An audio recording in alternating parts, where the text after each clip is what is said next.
July 11th, 1934, New York City. The headline blazed across the front pages of the New York Sun and the New York Times with the kind of audacity that made rational men question reality itself. Nikola Tesla, the eccentric genius who had already electrified the modern world with alternating current and wireless communication, was making another impossible claim.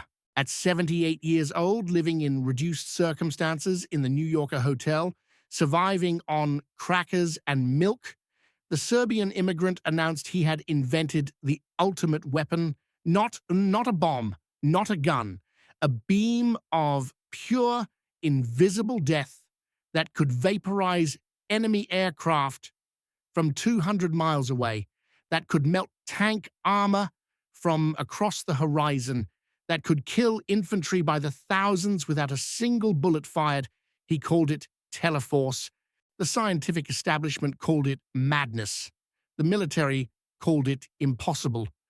But across the Pacific Ocean, in the offices of the Imperial Japanese Navy headquarters in Tokyo, someone was paying very close attention, someone who saw not the ravings of an elderly inventor desperate for funding, but a blueprint for victory, someone who understood that the next great war would not be won with battleships and bayonets alone, but with weapons that existed only in the fevered dreams of scientists and the desperate calculations of military strategists racing against time and reality itself.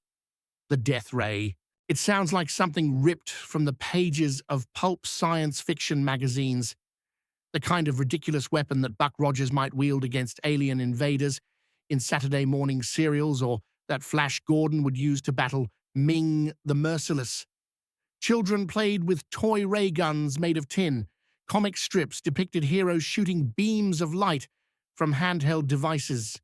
Yet in the shadow of approaching global conflict, beneath the dismissive laughter of skeptics, the death ray represented something far more tangible and terrifying. The possibility that warfare itself could be revolutionized overnight, that centuries of military doctrine could become instantly obsolete, that the nation which unlocked this technology first would hold absolute power over life and death at distances previously unimaginable. For Imperial Japan, a resource-poor island nation facing the industrial might of the United States across thousands of miles of Pacific Ocean, such a weapon was not fantasy. It was necessity. It was survival. It was the only conceivable path to victory in a war they knew was coming, but could not possibly win through conventional means alone. Admiral Isoroku Yamamoto understood mathematics better than most military commanders. He had studied at Harvard. He had lived in America. He knew exactly what his nation was facing. The United States could outproduce Japan in steel by a ratio of 20-1. In oil, the disparity was even worse. Japan had enough petroleum reserves for perhaps 18 months of sustained warfare. After that, the empire would be paralyzed, its navy reduced to immobile steel coffins, its air force grounded, its armies stranded. Victory had to come quickly, decisively, through technological superiority that negated American industrial advantages. A death ray that could shoot down bombers before they reached Japanese airspace, that could disable invasion fleets while they were still beyond the horizon, that could kill enemy soldiers without expending precious ammunition. Such a weapon could change everything. It could make Japan invincible. It could make the impossible war winnable. What happened next would remain classified for decades, buried in military archives, forgotten in the chaos of defeat, dismissed by historians as yet another desperate gambit by a dying empire. But the truth was far stranger and more significant than anyone imagined. Deep in a secret laboratory in Shimada, Shizuoka Prefecture, 100 miles west of Tokyo, Japan's most brilliant physicists were attempting to turn science fiction into science fact, to transform Tesla's impossible dream into Imperial Japan's ultimate weapon. They called it Kugo, and for 5 terrible years, from 1940 until the empire's collapse in 1945, they worked in absolute secrecy, pushing the boundaries of physics and ethics, sacrificing animals and morality in pursuit of a beam that could kill at a distance, that could stop engines with invisible waves, that could change the course of the war and save the empire from annihilation. This is the story of the weapon that almost was, the death ray that killed rabbits but couldn't save an empire, and the desperate scientists who learned too late that some victories cannot be achieved through technology alone, no matter how revolutionary, no matter how ruthless, no matter how much blood, animal, and eventually human, is spilled in the laboratory shadows where innovation and atrocity become indistinguishable from each other in the moral darkness of total war. The man who would lead Japan's death ray project was not a military officer, but a physicist named Yoji Ito, and he was perhaps the only person in Japan qualified for such an impossible task. Ito had spent years in Germany during the 1930s, studying under some of Europe's most brilliant minds, learning about atomic physics and magnetron technology at a time when these fields were still in their infancy. He had returned to Japan in 1938 as one of the nation's foremost experts on electromagnetic radiation, taking a position at the Naval Technology Research Institute just as tensions with the United States were escalating toward the inevitable breaking point. When Tesla's death ray article was translated and circulated among Japanese military planners in late 1934, it created a sensation. The Japanese press covered it extensively. The public imagination was captured, and military commanders, always looking for technological advantages that could offset their numerical and industrial disadvantages, took serious notice. By 1939, as Germany invaded Poland and the world descended into war, Admiral Yamamoto personally approached Ito with the question that would define the physicist's life. Could Tesla's death ray actually be built? Ito assembled a small team of Japan's most talented physicists, including Maso Kotani and Shinichiro Tomonaga. The latter would later win the Nobel Prize in Physics, though his wartime work on death rays would remain a closely guarded secret for decades.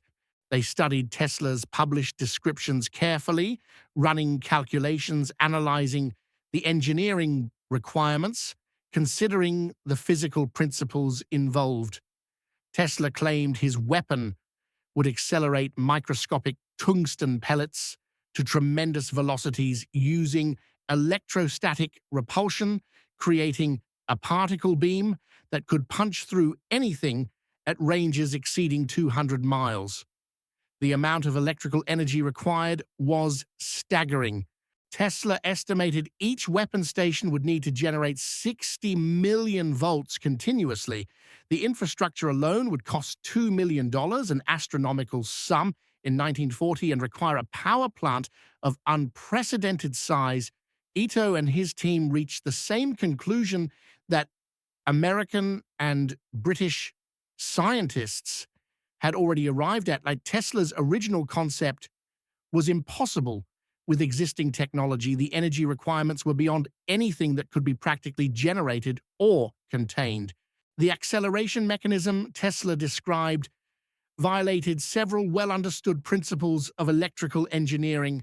The particle beam would disperse over distance, losing coherence and destructive power long before reaching its target.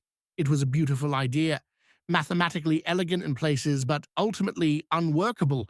They could have stopped there. They could have reported back to Admiral Yamamoto that the death ray was science fiction, nothing more. But Ito had spent years studying magnetrons in Germany. He understood microwave radiation. He knew that radar research in Britain, Germany, and Japan was producing increasingly powerful oscillators capable of generating short wavelength radio waves. And he had an idea. If they couldn't build Tesla's particle beam weapon, perhaps they could build something else, something that used electromagnetic radiation instead of accelerated particles, something that weaponized the same invisible waves that radar used to detect aircraft. Microwaves occupy a specific portion of the electromagnetic spectrum, with wavelengths ranging from 1 millimeter to 1 meter and frequencies between 300 megahertz and 300 gigahertz. They sit between radio waves and infrared radiation, invisible to the human eye but capable of transferring energy to matter in specific and predictable ways. The key property that interested Ito was microwave absorption by water molecules. When microwave radiation strikes tissue, the water molecules within, which are polar, meaning they have positive and negative ends, attempt to align themselves with the oscillating electromagnetic field. This molecular rotation generates heat through friction. It is the same principle that makes microwave ovens work, heating food from the inside by agitating its water content. But in 1940, the microwave oven had not yet been invented. The military applications of directed microwave energy were completely unexplored territory. Ito theorized that a sufficiently powerful beam of microwave radiation could cause catastrophic damage to living tissue, literally cooking enemy soldiers from the inside out, causing brain hemorrhages and organ failure through rapid internal heating. There was a second potential application that excited Japanese military planners even more: engine disruption. Internal combustion engines rely on precisely timed spark ignition of fuel-air mixtures. Ito believed that intense microwave radiation might cause premature ignition, disrupting the carefully synchronized firing of cylinders and potentially stalling aircraft engines mid-flight. If this worked, Kugo would not need to kill pilots directly. It could simply bring down their aircraft by making flight impossible, turning America's technological advantage in aviation into a liability. Japanese officials, desperate for any weapon that might level the playing field against American industrial might, were convinced. In 1940, they allocated 2 million yen to the project, approximately 500,000 US dollars, a massive investment for a nation already straining its economy to build a conventional military capable of prosecuting war across the Pacific. General Tsuyoshi Kusaba, an artillery officer with a reputation for aggressive innovation, was placed in command of the program. A brand new laboratory was constructed in Shimada, far from Tokyo, but close enough to major research universities to recruit talented scientists. Security was absolute. The project received the codename Kugo, and the experiments began with small animals and a single question that would haunt everyone involved. How much power does it take to kill a living thing with invisible waves? The answer they would discover depended entirely on how long that living thing was willing to stand still while you cooked it alive. The man who would lead Japan's death ray project was not a military officer, but a physicist named Yoji Ito, and he was perhaps the only person in Japan qualified for such an impossible task. Ito had spent years in Germany during the 1930s, studying under some of Europe's most brilliant minds during the final years of the Weimar Republic and the early Nazi period, learning about atomic physics and magnetron technology at a time when these fields were still in their infancy and their military applications were only beginning to be seriously considered. He had worked in laboratories where the fundamental nature of matter was being questioned and redefined. where the old certainties of classical physics were giving way to the strange quantum world. He had returned to Japan in 1938 as one of the nation's foremost experts on electromagnetic radiation, taking a position at the prestigious Naval Technology Research Institute just as tensions with the United States were escalating toward the inevitable breaking point that everyone could see coming but no one seemed capable of preventing.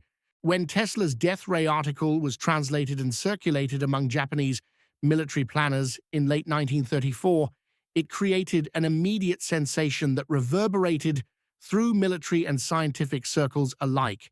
The Japanese press covered it extensively, running breathless articles about the eccentric genius who promised to make war obsolete through sheer defensive superiority.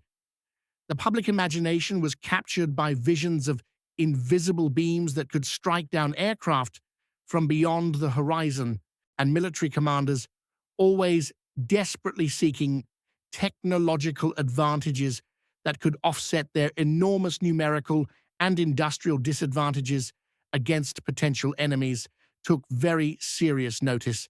Here was a weapon that required no ammunition, no logistics strain, no complex manufacturing infrastructure, just electricity and physics. For a resource-poor island nation, the appeal was undeniable. By 1939, as Germany invaded Poland and the world descended once again into the nightmare of total war, Admiral Yamamoto personally approached Ito with a question that would define the physicist's life and haunt his conscience. Could Tesla's death ray actually be built? Not in theory, but in practice. Not someday, but now. Could Japanese science accomplish what American science had dismissed as impossible? Ito assembled a small team of Japan's most talented physicists, men whose names would later be remembered for very different reasons. Maso Kotani, an expert in quantum chemistry; Shinichiro Tomonaga, a brilliant theoretical physicist who would later win the Nobel Prize in Physics in 1965 for his fundamental work on quantum electrodynamics, though his wartime collaboration on death rays would remain a closely guarded secret for decades, a shadow on an otherwise distinguished career.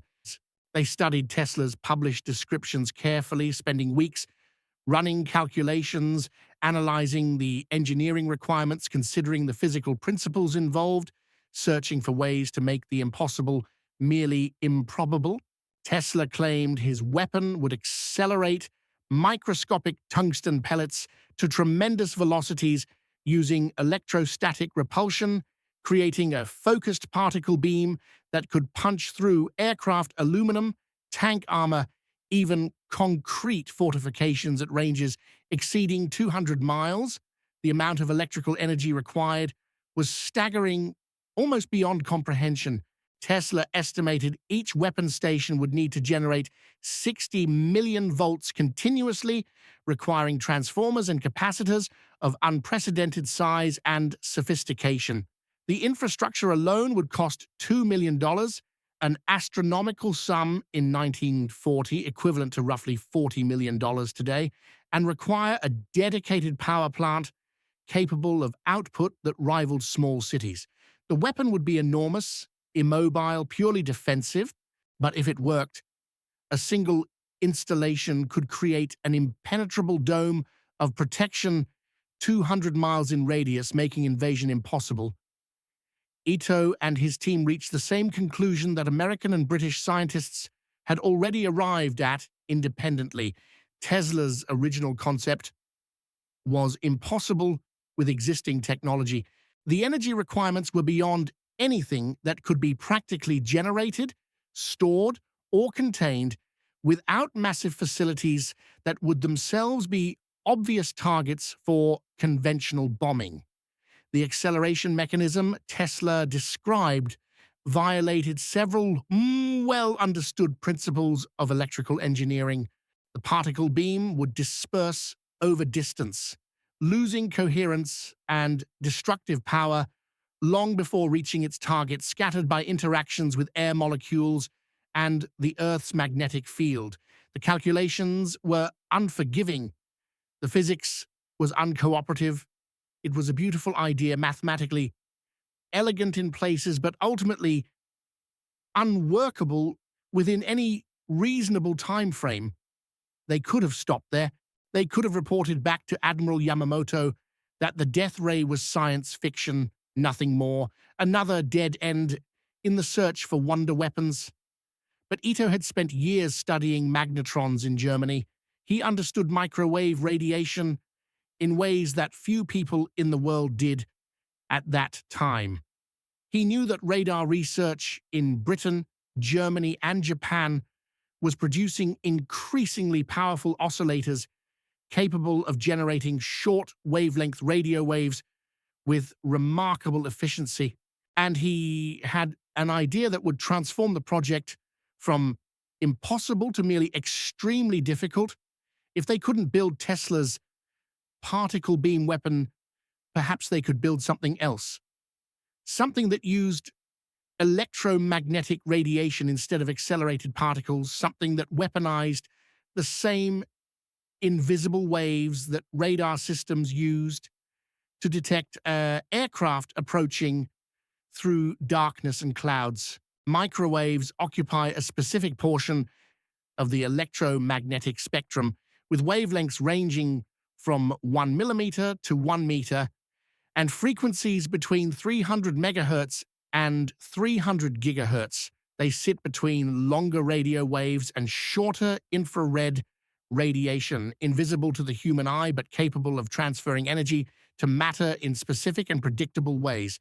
The key property that interested Ito was microwave absorption by water molecules, which make up roughly 60% of human body mass.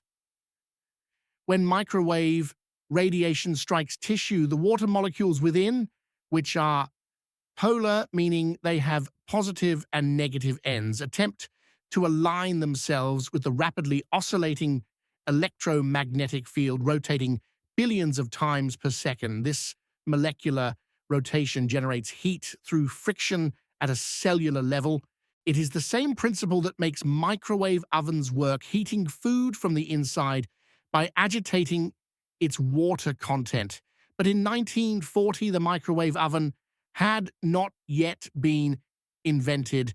Percy Spencer's accidental discovery that would lead to the first commercial microwave oven was still 5 years in the future. The military applications of directed microwave energy were completely unexplored territory, a blank space on the map of warfare. Ito theorized that a sufficiently powerful beam of microwave radiation, focused through a parabolic reflector and aimed at human targets, could cause catastrophic damage to living tissue, literally cooking enemy soldiers from the inside out, causing brain hemorrhages and organ failure through rapid internal heating that no amount of armor or fortification could prevent. There was a second potential application that excited Japanese military planners even more: engine disruption. Internal combustion engines rely on precisely timed spark ignition of fuel-air mixtures in cylinders. Ito believed that intense microwave radiation might interfere with this process, causing premature ignition that would disrupt the carefully synchronized firing sequence and potentially stall aircraft engines mid-flight. If this worked, if it could be made to work, Kugo would not need to kill pilots directly. It could simply bring down their aircraft by making controlled flight impossible, turning America's technological advantage in aviation into a catastrophic liability.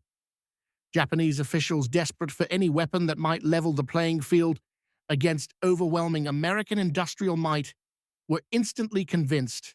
In 1940, they allocated 2 million yen to the project, approximately 500,000 US dollars, a massive investment for a nation you're already straining its economy to build a conventional military capable of prosecuting war across the vast Pacific. General Sueyoshi Kusaba An artillery officer with a reputation for aggressive innovation and a willingness to pursue unconventional approaches, was placed in command of the program. A brand new laboratory was constructed in Shimada, Shizuoka Prefecture, far enough from Tokyo to maintain secrecy, but close enough to major research universities to recruit talented scientists and engineers. Security was absolute. Workers signed death pledges. The project received the codename Kugo, innocuous enough to reveal nothing, and the experiments began with small animals, wire cages, and a single terrible question that would haunt everyone involved. How much power does it take to kill a living thing with invisible waves? The answer they would discover through hundreds of experiments depended entirely on how long that living thing was willing to stand perfectly still while you slowly cooked it alive from the inside out. The first experiments were crude, almost primitive in their simplicity, but they revealed something that both excited and disturbed the research team. In 1943, using relatively low-powered magnetrons that were essentially modified radar components, Ito's team began systematic testing on laboratory animals to determine the biological effects of microwave exposure. They started with mice, the laboratory standard, confining them in wire cages at various distances from the emitter and exposing them to different frequencies and power levels while meticulously recording the results. What they discovered was that wavelengths in the range of 2 meters to 60 centimeters caused internal hemorrhaging in the lungs, as if the animals were bleeding from the inside without any visible external trauma. Shorter wavelengths, particularly those under 2 meters, appeared to affect the brain directly, causing seizures, disorientation, and eventual death, as brain cells were systematically destroyed by the accumulated heat generated at a cellular level. The implications were both promising and horrifying. Microwave radiation could indeed kill, and it did so in ways that were completely invisible and essentially unstoppable. No armor could block it. No warning could prepare soldiers for an attack they couldn't see, hear, or feel until it was already destroying their internal organs. But there was a massive problem that became apparent almost immediately. The power requirements to achieve lethal effects at meaningful distances were enormous, far beyond what existing magnetron technology could produce. The mice died, yes, but only when confined within 2 meters of the emitter and exposed for several minutes. A weapon that required enemies to stand motionless within 6 feet while you slowly cooked them was not tactically useful. They needed more power, much more power. The escalation began. Engine testing proved even more frustrating than the biological experiments. Ito's theory about microwave-induced pre-ignition was elegant and physically sound in principle. Internal combustion engines have exposed spark plugs, electrical systems, and metal components that should, theoretically, interact with electromagnetic radiation in disruptive ways. The team set up automobile engines at various distances and orientations, exposing them to maximum power microwave beams while monitoring their performance. In 1943, they achieved their first success, a completely exposed car engine stripped of its hood and protective casing, running on a test stand, sputtered and died when subjected to focused microwave radiation at close range. The scientists celebrated. They had proven that the concept worked. But celebration turned to frustration when they replaced the engine's protective housing and tried again. The microwaves, unable to penetrate the metal casing effectively, had almost no effect. The engine ran smoothly, completely unaffected by radiation that should have been disrupting its operation. Aircraft engines presented even greater challenges. They were more heavily shielded, better protected, designed to operate in harsh electromagnetic environments where lightning strikes and static discharge were constant threats. Tests conducted in 1944 on actual aircraft engines removed from damaged Japanese fighters showed that Kugo's microwave beam could cause minor disruptions in engine timing if the aircraft was on the ground, motionless, with the beam aimed directly at exposed components from less than 12 inches away. 12 inches against a moving aircraft potentially traveling at 300 miles per hour at altitudes of 20,000 feet, the weapon was completely ineffective. The dream of shooting down American bombers with invisible rays was dying in the harsh light of experimental reality, but the project continued because stopping meant admitting failure, and failure in wartime Japan could mean death for everyone involved. By 1944, the pressure to produce results was becoming unbearable. American forces were island hopping across the Pacific, moving inexorably closer to the Japanese home islands. The strategic situation was deteriorating rapidly. Saipan fell in July, putting B-29 bombers within range of Tokyo. The Philippine Sea battle in June had destroyed Japanese carrier aviation as an effective fighting force. Every week brought news of more defeats, more losses, more territory surrendered to the advancing Americans. In this environment of desperation, General Kusaba demanded a full-scale prototype that could demonstrate Kugo's potential to skeptical military leadership. The Japanese radio company, one of the nation's premier electronics manufacturers, was tasked with building the most powerful magnetron that Japanese technology could produce. What they created was genuinely impressive by 1944 standards. An 80-centimeter magnetron, generating frequencies around 375 megahertz, powered by 30 kilowatts of continuous electrical output. To put this in perspective, modern microwave ovens operate at 245 gigahertz with about 1 kilowatt of power, much higher frequency but much lower absolute power.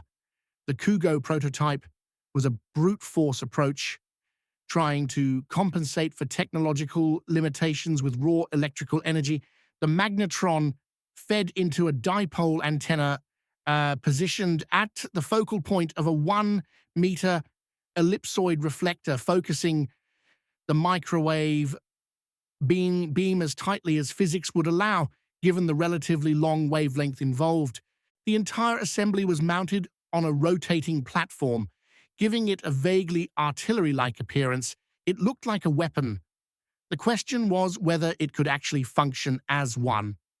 The first live test was conducted on a rabbit, the traditional test animal for weapons research, confined in a wire cage positioned exactly 98 feet, 30 meters from the emitter. The distance was carefully measured and marked. The rabbit, oblivious to its fate, sat peacefully in the cage, probably wondering why the strange humans had brought it to this particular field on this particular day. The scientists powered up the magnetron, aiming the reflector dish directly at the cage, bathing the animal in invisible microwave radiation at maximum power. Then they waited and waited. The rabbit continued sitting, apparently unaffected. 5 minutes passed, then 7. At 8 minutes, the animal began showing signs of distress, moving erratically within the cage. At 10 minutes, it collapsed.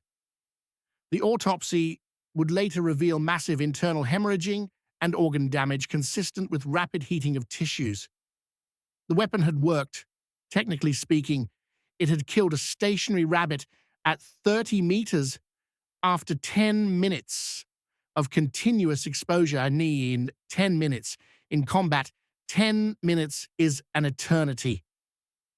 Infantry can cross 100 meters in 10 minutes. Aircraft can travel 50 miles in 10 minutes.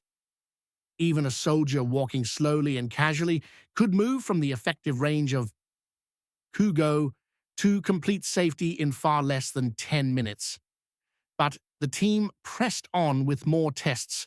A groundhog, larger and more robust than the rabbit, was placed in the cage next. This time the death took 20 minutes.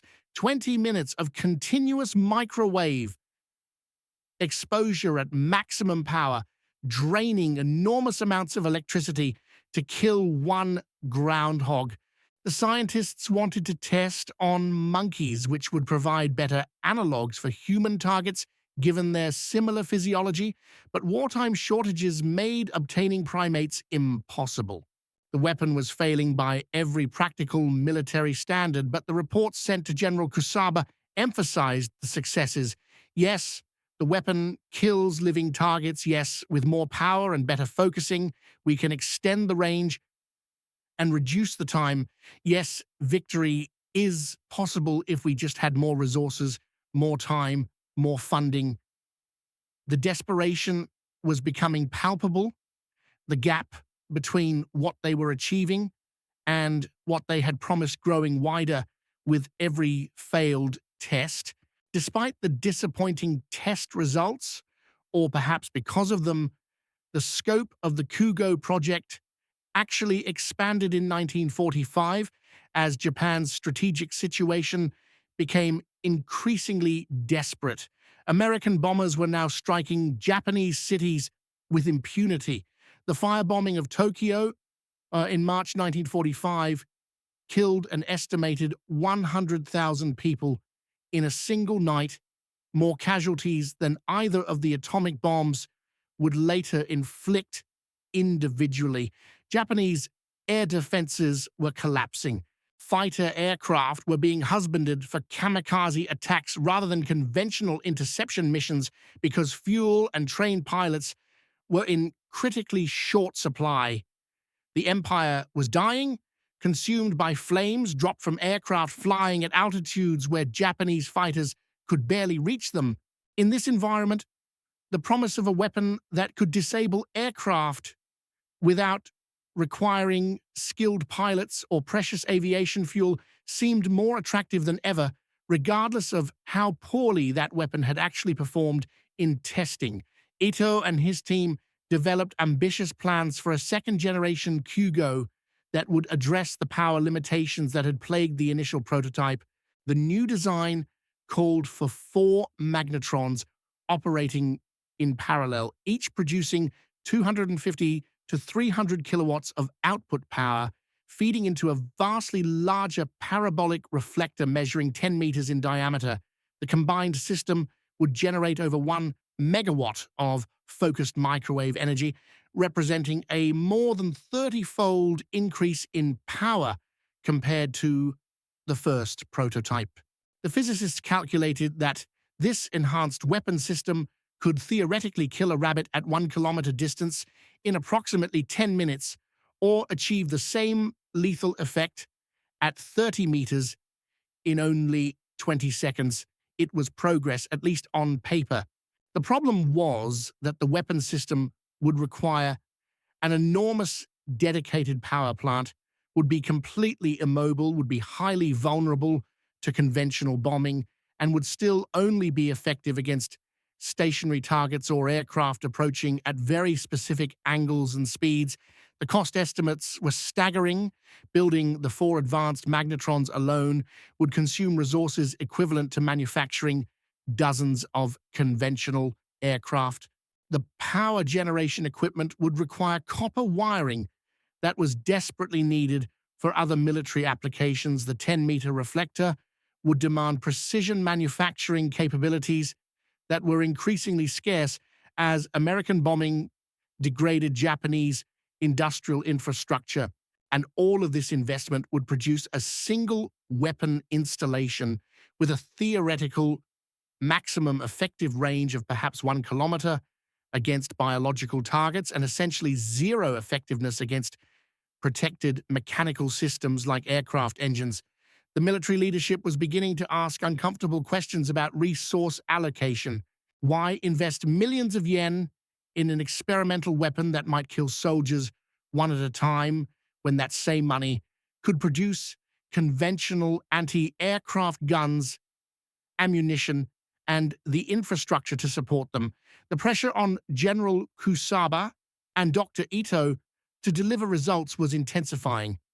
But there was another dimension to the Kugo project that was rarely discussed in official reports, but was widely understood by everyone involved: employment protection in wartime.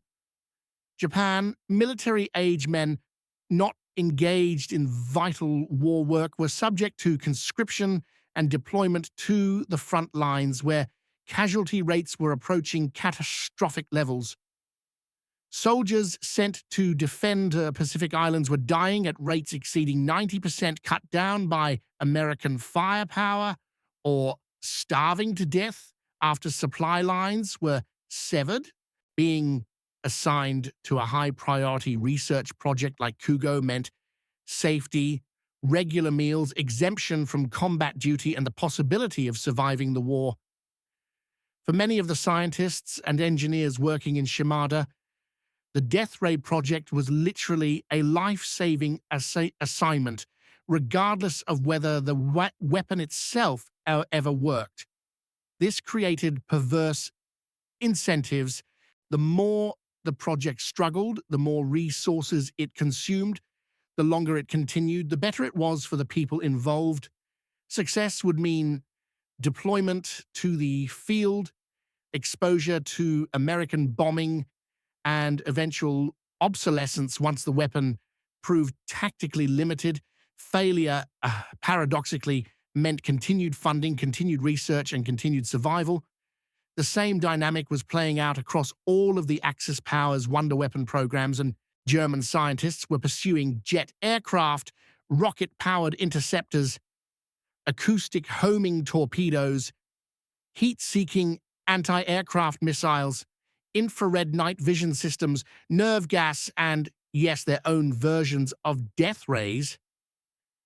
Many of these projects were scientifically interesting, but tactically marginal, consuming resources that conventional weapons programs desperately needed, but they protected their researchers from frontline deployment and offered the tantalizing possibility of a technological breakthrough that could reverse military fortunes. The V2 rocket program, for instance, consumed resources equivalent to the entire Manhattan Project, but killed fewer people in its entire operational deployment than died in a single night of conventional bombing.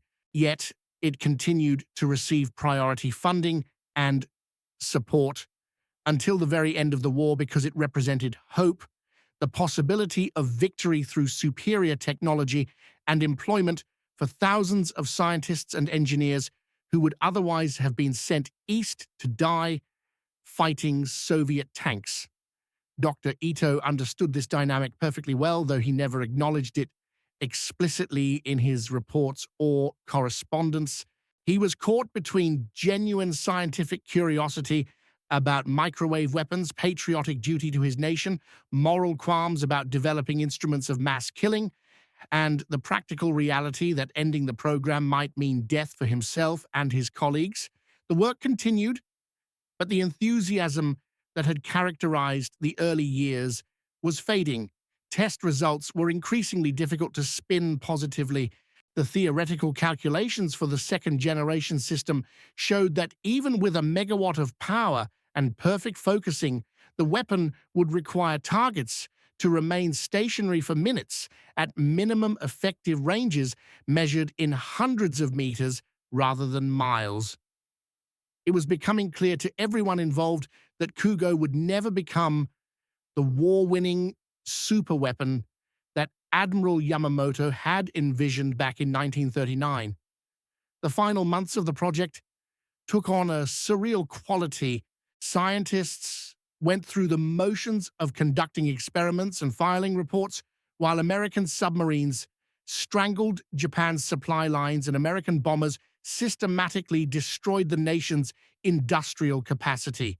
The laboratory in Shimada continued operating even as cities burned. Electricity, scarce throughout the empire, continued to be diverted to power the magnetrons for tests that everyone knew were ultimately pointless. Small animals continued to die in wire cages, contributing their tiny lives to a weapon that would never see combat, never kill an enemy soldier, never change the course of the war. In April 1945, American forces invaded Okinawa, the final stepping stone before the Japanese home islands themselves. Kamikaze attacks, the ultimate expression of human desperation, sank dozens of American ships but could not stop the invasion. Nearly everyone in the military leadership knew the war was lost, but the Kugo project continued because stopping required admitting defeat, and Japan's military culture had no mechanism for graceful surrender. They would keep working until the empire collapsed completely or until the Americans landed on the beaches and shut down the laboratory by force. Some of the scientists began quietly destroying sensitive documents, burning papers that detailed the animal experiments and the theoretical work on biological effects of microwave radiation, not because they feared being prosecuted for war crimes — the death ray had never killed a human being — but because they were beginning to think about the post-war world and how their work might be perceived by occupation authorities or future historians. They had spent 5 years trying to build a weapon that would cook people alive from the inside using invisible radiation. However noble their intentions, however patriotic their motivations, however scientifically interesting the research, the optics were undeniably disturbing.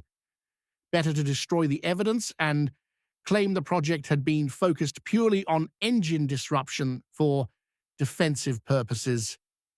The reality: cages of slowly dying animals, calculations about lethal radiation, exposure times for human targets, discussions of how to maximize internal organ damage. That reality needed to be buried and forgotten. August 6th, 1945, a single B-29 bomber named Enola Gay dropped an atomic bomb on Hiroshima, instantly killing an estimated 70,000 people and condemning tens of thousands more to slow deaths from radiation poisoning. 3 days later, a second atomic bomb devastated Nagasaki. On August 15th, Emperor Hirohito announced Japan's unconditional surrender in a radio broadcast that most Japanese had never heard before. It was the first time the emperor had spoken directly to his subjects in recorded history. The war was over, Japan had lost, and the Kugo project, along with hundreds of other secret weapons programs, became instantly irrelevant. The death ray that was supposed to defend the empire against American invasion had never left its laboratory. It had killed rabbits and groundhogs, but had never seen combat, never shot down an aircraft, never prevented a single American soldier from landing on Japanese soil. 5 years of work, millions of yen in funding, the intellectual efforts of some of Japan's brightest scientific minds, all rendered meaningless by 2 bombs that achieved in microseconds what Kugo couldn't accomplish in minutes of continuous exposure. The contrast between the 2 weapons could not have been more stark or more devastating to the scientists involved. The atomic bombs represented the successful weaponization of cutting-edge physics, the transformation of EAMC-2 from theoretical equation to horrific reality. They proved that wonder weapons could actually work, that scientific breakthroughs could indeed change warfare fundamentally, that the impossible could become devastatingly possible given sufficient resources, brilliant minds, and ruthless determination. The Manhattan Project had cost $2 billion and employed over 100,000 people, but it had worked. It had ended the war in an instant. Kugo, by comparison, was a footnote, a failed experiment, a testament to how desperation and wishful thinking could lead talented scientists down dead-end paths that consumed resources without producing meaningful results.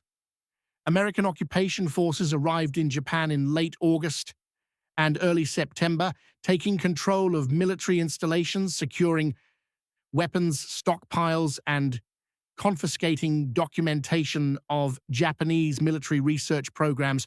Teams of technical intelligence specialists fanned out across the country, searching for evidence of biological weapons, chemical weapons, atomic research, and any other programs that might represent threats or opportunities for American military advantage in the emerging Cold War with the Soviet Union.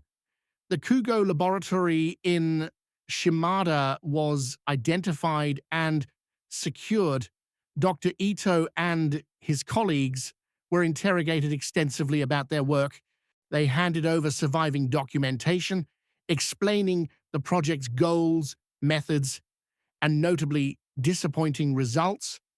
The American investigators were simultaneously impressed by the theoretical sophistication of the research and underwhelmed by its practical achievements.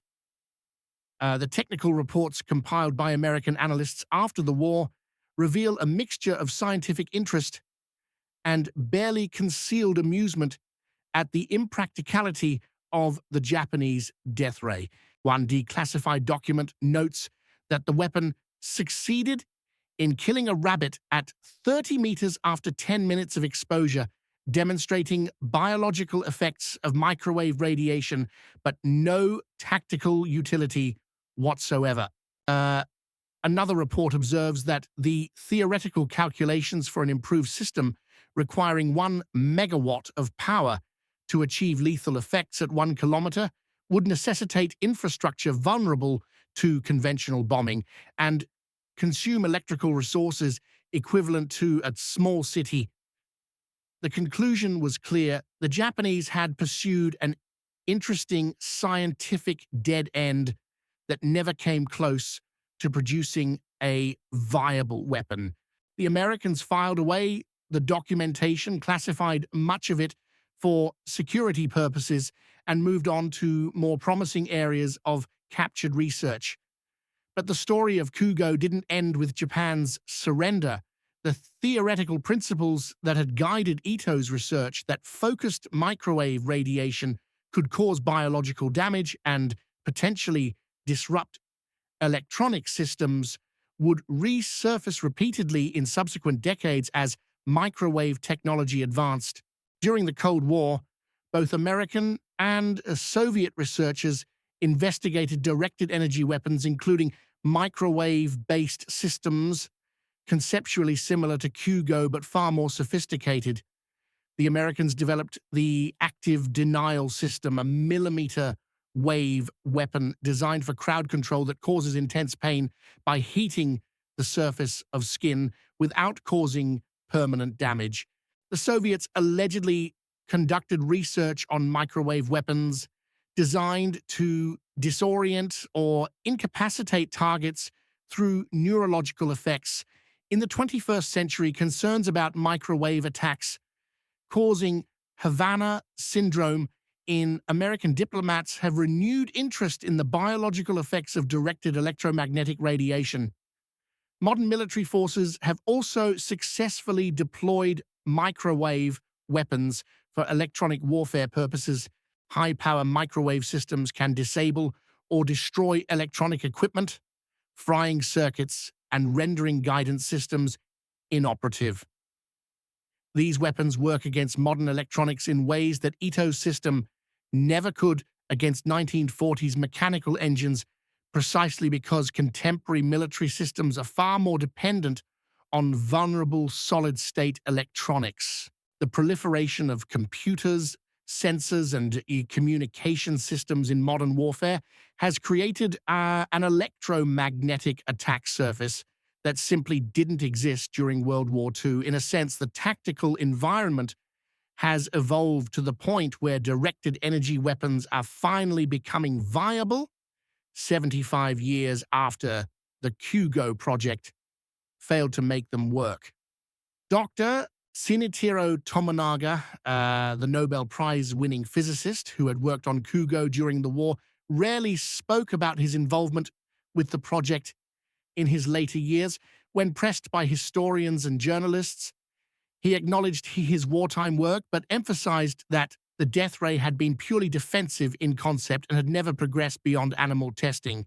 He expressed no regrets about the research itself, noting that in wartime all scientific effort is directed toward national survival, but he also made clear that the project had been a scientific failure that consumed resources better spent elsewhere. His Nobel Prize, awarded in 1965 for work on quantum electrodynamics that he had conducted both before and after the war, represented the triumph of pure theoretical physics over weapons research, the redemption of a brilliant mind that had spent 5 years trying to build an instrument of death. The broader lessons of the Kugo project extend far beyond microwave weapons specifically. It represents a cautionary tale about how desperation, wishful thinking, and institutional incentives can drive intelligent people to pursue impractical solutions to real problems. When facing overwhelming conventional military superiority, the temptation to seek technological silver bullets becomes almost irresistible. Wonder weapons offer hope when strategy offers only defeat. They promise victory through innovation when victory through orthodox means seems impossible.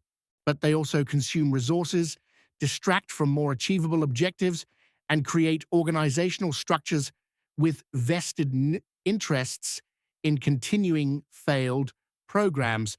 Japan's military leadership knew by 1943 that the war was lost, but they couldn't acknowledge that reality, so they continued funding research into death rays, balloon bombs, suicide submarines, and other desperate measures that offered the illusion of possible victory. The United States has made similar errors in different contexts. The Strategic Defense Initiative of the 1980s, derisively nicknamed Star Wars, proposed using space-based lasers and particle beams to shoot down Soviet nuclear missiles, essentially a death ray for the Cold War era. Billions of dollars were spent on research that produced interesting science, but no deployable weapons system capable of reliably intercepting ballistic missiles traveling at thousands of miles per hour. More recently, the Future Combat Systems program attempted to transform the U.S. Army through network-centric warfare and lightweight vehicles, spending over $18 billion before being cancelled in 2009 due to insurmountable technical challenges and strategic irrelevance in the counterinsurgency conflicts of Iraq and Afghanistan.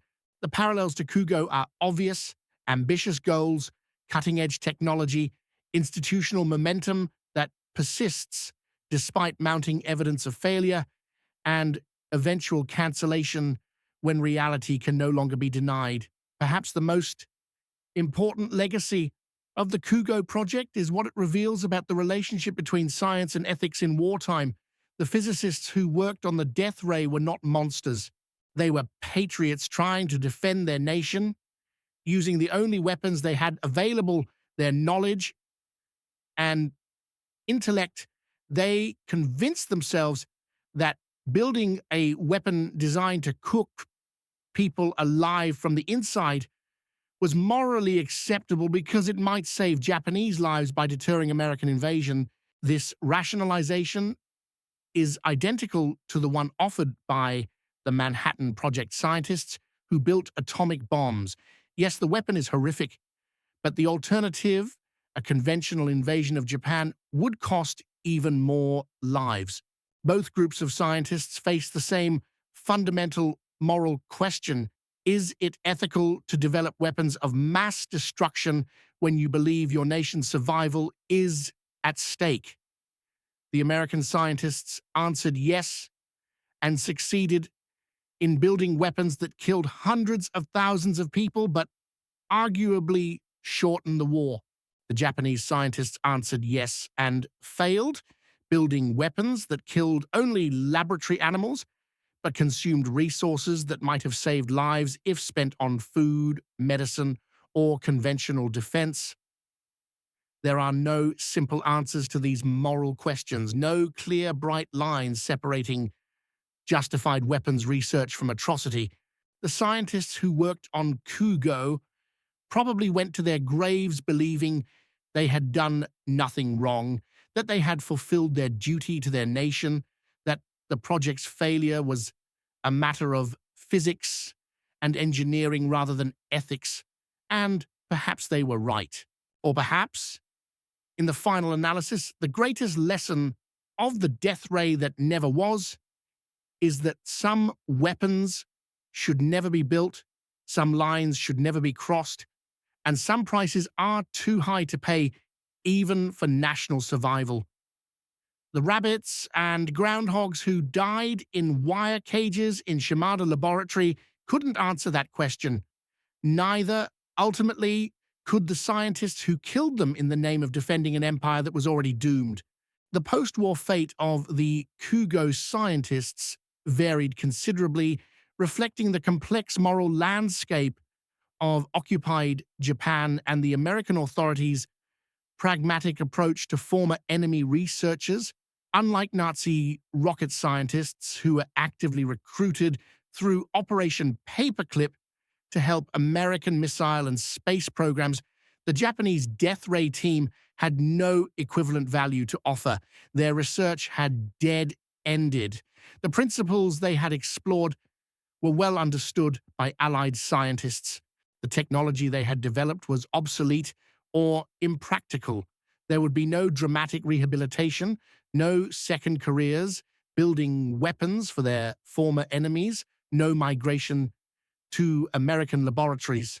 Instead, they simply returned to civilian life, rejoining universities and research institutes, resuming interrupted academic careers, publishing papers on non-military applications of electromagnetic radiation, and generally trying to forget 5 years spent in service of a failed empire's desperate final gamble. Dr. Yoji Ito, who had led the project, returned to teaching and research at Japanese universities. He published several papers on magnetron technology in the late 1940s and 1950s, carefully avoiding any mention of military applications but clearly building on knowledge gained during the war.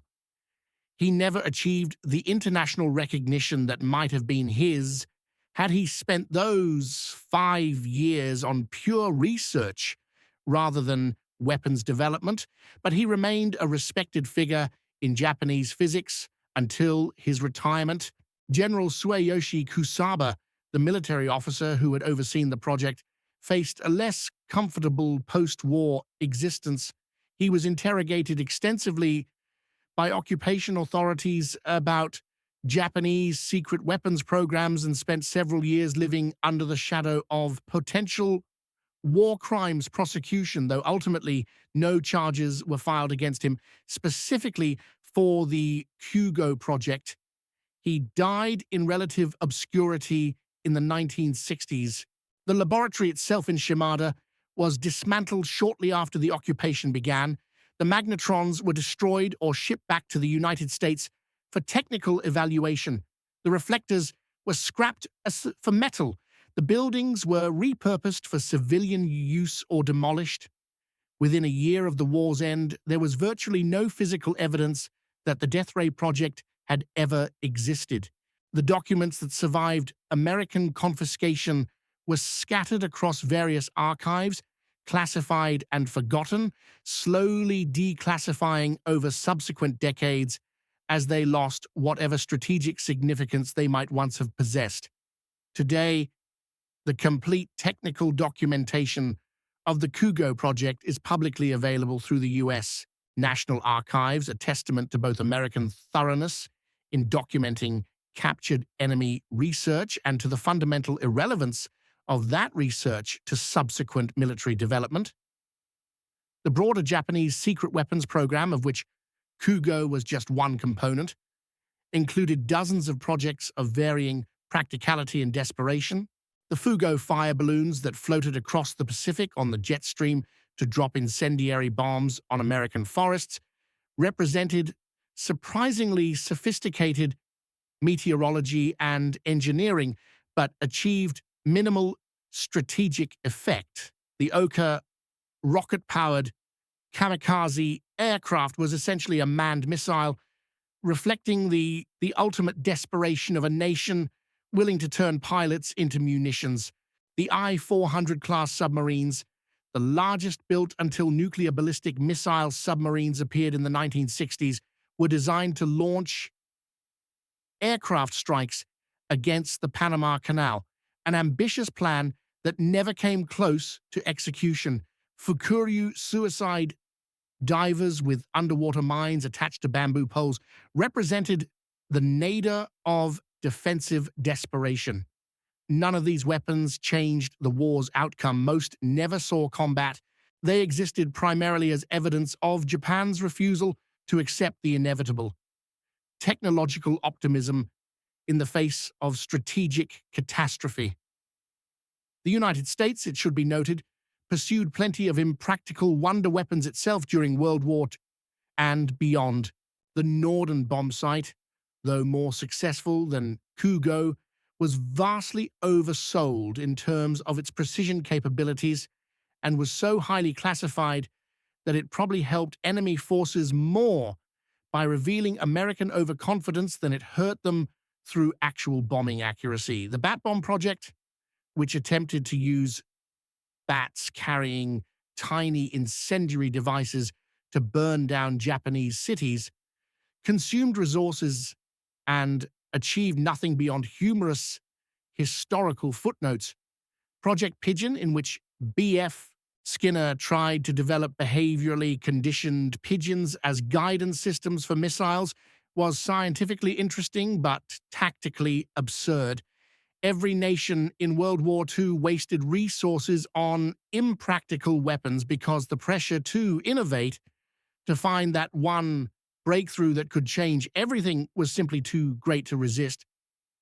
Kugo was not unique in its failure, only in its specific technical approach. What makes the Death Ray different from these other failed weapons programs is its enduring hold on the popular imagination. Death rays have been staples of science fiction since H.G. Wells wrote The War of the Worlds in 1898, featuring Martian tripods armed with heat rays that incinerate humans. They appeared in countless pulp magazines, comic books, movie serials, and eventually Hollywood blockbusters. They represent the fantasy of clean, surgical violence. Press a button, point a device, and your enemies simply vanish without messy bullets, explosions, or hand-to-hand combat. It's war reduced to technology, to pure problem-solving, with all the moral ambiguity and physical horror stripped away. The reality that Kugo revealed, that death rays require enormous power, work only at close range, take minutes to kill, and only function against stationary targets, destroys that fantasy completely. Real directed energy weapons are nowhere near as effective as their fictional counterparts. Physics imposes hard limits that imagination does not. In the end, the Kugo project killed approximately a few dozen laboratory animals, consumed resources equivalent to building several hundred conventional aircraft, employed dozens of talented scientists for 5 years, and achieved nothing of military value. It was a failure by every practical measure. But it was also a window into a moment of history when desperation drove innovation, when the line between science fiction and attempted science fact blurred completely, when intelligent people convinced themselves that the impossible might be merely very difficult. The scientists who worked on the death ray that never was were trying to save their nation using the only tools they had: physics, mathematics, and electromagnetic radiation. They failed. Their weapon never worked. But their willingness to try, Their belief that science could offer salvation when strategy offered only defeat reveals something fundamentally human about how we face impossible situations. We build death rays in laboratories because we refuse to accept that death is coming regardless of what we build. That refusal, that stubborn insistence on hope in the face of overwhelming evidence, that desperate faith in technology's power to transcend reality, that is perhaps the true legacy of Kugo, the death ray that never was, but that we keep trying to build anyway, in different forms, for different wars, always believing that this time, somehow, it will be different. The laboratory animals that died in Shimada Prefecture between 1940 and 1945, the rabbits, groundhogs, and mice that perished in wire cages under invisible microwave bombardment, never knew they were participating in Japan's desperate attempt to change the course of World War II. They couldn't comprehend that their deaths were supposed to represent proof of concept for a weapon that would save an empire. They simply suffered and died, their internal organs cooking from radiation they couldn't see or understand, contributing their small lives to a project that was doomed from the moment it began. Those animals are perhaps the perfect metaphor for the entire Kugo program, innocent victims of forces they couldn't comprehend, sacrificed to a cause that was already lost, dying slowly while their killers took careful notes and filed reports about lethality, timeframes, and effective ranges. The scientists told themselves they were working toward a greater good, that these animal deaths might prevent human deaths, that the end justified the means. But the animals simply died, and in the end, they died for nothing. Tesla's vision of a defensive death ray that would make war obsolete through sheer deterrent power never materialized, not in American hands, not in Japanese hands, not anywhere. The physics didn't cooperate. The engineering challenges proved insurmountable with 1940s technology. The tactical requirements, enormous power plants, massive reflectors, targets that remained stationary for minutes, made the weapon impractical for any realistic combat scenario. The death ray remained fiction where perhaps it always belonged, but the effort to build it, the 5 years of desperate research, the millions of yen consumed, the intellectual energy expended, all of that was real.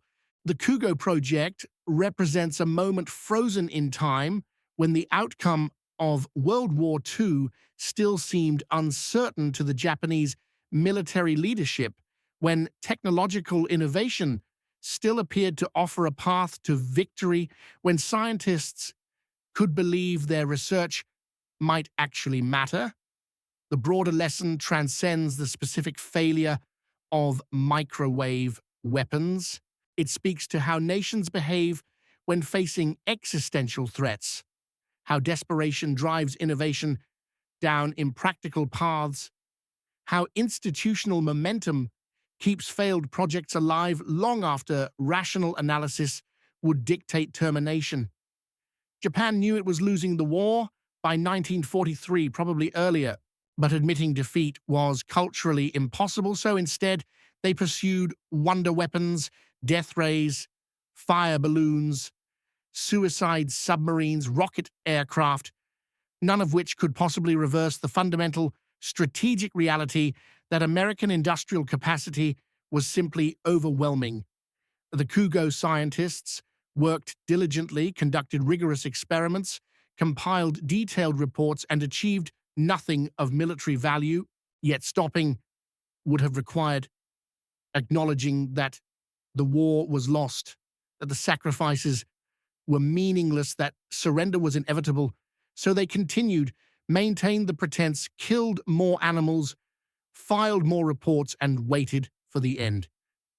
When that end came in August 1945, delivered not by invasion but by 2 atomic bombs that demonstrated what genuinely successful wonder weapons looked like, the contrast must have been devastating.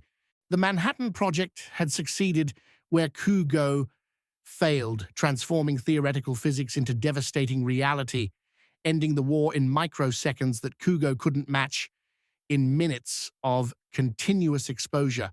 The American scientists had built a weapon that actually worked, that killed hundreds of thousands, that changed warfare forever. The Japanese scientists had built a weapon that killed rabbits at 30 meters after 10 minutes. Both groups had pursued the same goal, developing revolutionary weapons to win the war, but only one had succeeded. The difference wasn't moral superiority or greater dedication. It was resources, industrial capacity, access to uranium, and ultimately luck. The Americans had bet on nuclear fission and won. The Japanese had bet on microwave radiation and lost. Today, the Kugo death ray exists only in declassified documents, academic papers about the history of directed energy weapons, and occasional mentions in books about Japanese secret weapons programs.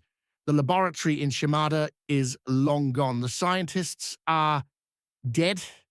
The animals they killed have been forgotten by everyone except historians documenting the stranger corners of World War II weapons development. But the dream that drove the project, that technology can provide salvation, that science can overcome strategic disadvantage, that the next breakthrough is always just around the corner. If we're willing to pay the price, that dream persists. It drives modern military research into railguns, laser weapons, hypersonic missiles, and yes, directed energy weapons far more sophisticated than anything Dr. Ito could have imagined in 1940. We are still building death rays, still believing that the impossible can become possible with sufficient funding and determination, still sacrificing, if not animals, then tax dollars and human potential in pursuit of weapons that might never work as advertised. Perhaps that is the true legacy of Kugo, not the weapon itself, which failed, but the belief system that created it, which persists. We tell ourselves that this time will be different, that our scientists are more brilliant, our technology more advanced, our cause more just. We tell ourselves that the deaths and costs and compromises are necessary, that they serve a greater purpose. We tell ourselves we're building a better future, one revolutionary weapon at a time. The rabbits that died in Shimada couldn't tell us whether we're right or wrong. They could only die and let us draw whatever conclusions we needed to continue the work. In that sense, nothing has changed in 80 years. We're still killing rabbits, still writing reports, still waiting for the death ray that will finally save us from ourselves.